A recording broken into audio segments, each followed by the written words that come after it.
Sa laban ng SMB at Hinebra, kita naman natin kung ano ang nagawa ng isang Troy Rosario at ano ang halaga ng sinasabi nilang matanda na si Japet Aguilar.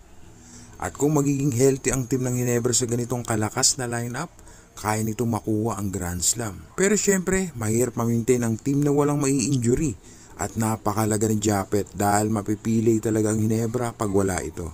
Madami nagsasabing dapat palitan na si Brownlee, magpahinga pag Commissioner's Cup dahil malalaki ang import. Pero ilang beses na pinatunayan ni Brownlee na kaya nito may pagsabayan sa malalaking import. Pero iba na din pag nagkakaedad ka na, mas lalakas at mas madali sa Hinebra kung mas matangkad din na import ang kukunin. Yung di din dapat buhaya at may tiwala sa mga teammate niya, gaya ni Brownlee. Mahirap tumbasan ng Brownlee na gamay na nito ang sistema ni Coach Tim Cone. Kaya mas pinili pa din ni Coach Tim na manatili sa Commissioner's Cup si Brownlee. Kaya pag natatalo ang Hinebra, kawawa din si Brownlee. Lahat ng sisi sa kanya. Lalo pag di umiscore ng malaki ito, pigit mata ang iba sa play na ginagawa ni Brownlee. Di nakikita ang rebound at assist pag talo ang Hinebra. Kaya sa practice, halos puro 4-point shot ang tinitira nito.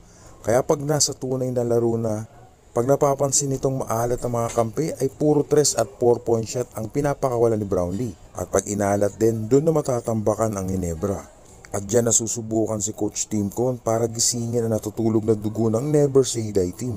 Kaya nga nakambak nila ang Magnolia na lumamang pa ng 22 points. Pero sa huli, luhaan ang hotshot noong Christmas dahil kay Magic Brownlee. At isa nga lang minintis nito beyond the arc.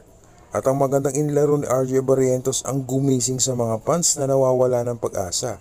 Kung makakalaro ang dalawang ito, mas mahirap talunin ang Hinebra.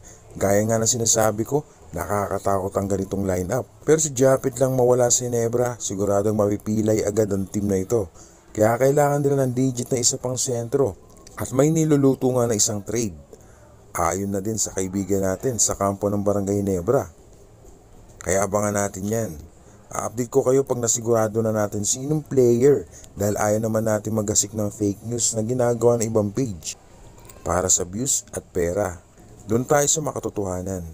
Balikan natin ang SMB na sinasabing ang lakas-lakas pero natatalo pa. Malakas pa din talaga ang SMB, di lang talaga nahawakan na maayos. Coach Leo to Gallant, tapos balik Coach Leo na naman na halos 7 to 8 player lang pinapalaro at di magandang ikot ng tao. Kung sino yung favorite, sila pa din may mahabang playing time. Kailangan ng coach na medyo stricto sa SMB. Makikita natin yung sinasabing lakas ng Beermen pag nangyari ito. Bagamat nasa gitna o bumababa pa sa standing ang Beermen, kinakatakutan pa din at iniiwasan ng ibang team na makalaban ito agad sa playoff o semis dahil may kalalagyan pa din ang team ng mga kalaban kapag nagseryoso ang team na ito.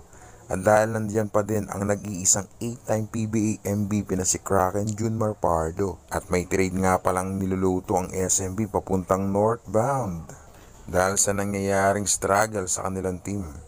Gaya nga na sinabi ko, kung sino man ang team na kalaban ng Eastern Hong Kong ay dapat nating suportahan.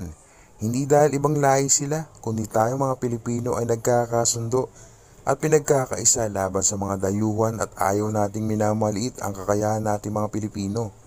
Ako nga pala si Damon X. Thank you for watching.